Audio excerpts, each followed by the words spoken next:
ஒரு பக்கம் கேஸும் கம்மியாக தான் இருக்குது. அதே சமயத்தில் நம்ம டக்குன்னு பண்ணுற மாதிரி ஒரு ரெசிபி வேணும்னா நான் சொல்கிற மாதிரி இந்த தக்காளி தொக்கை ட்ரை பண்ணி பாருங்கள்.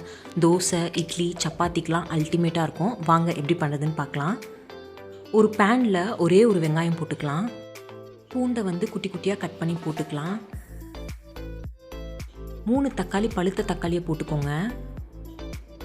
எண்ணெய் கொஞ்சம் போட்டுக்கலாம். தேவையான அளவுக்கு சால்ட் போட்டுக்கோங்க. சில்லி பொடி போட்டுக்கலாம்.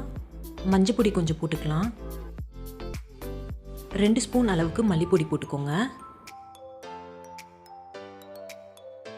கொத்தமல்லி கொஞ்சம் போட்டுக்கலாம். நல்லா இந்த மாதிரி கையில் மிக்ஸ் பண்ணி எடுத்துருங்க.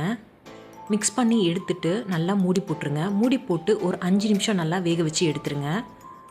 பருப்பு கடையிறது எடுத்து நல்லா இந்த மாதிரி அழுத்தி விட்டுருங்க. அவ்வளோதான், சூப்பரான அவசர தக்காளி தொக்கு ரெடி ஆயிடுச்சு. ட்ரை பண்ணி பார்த்துட்டு எப்படி வந்ததுன்னு சொல்லுங்கள். பாய்.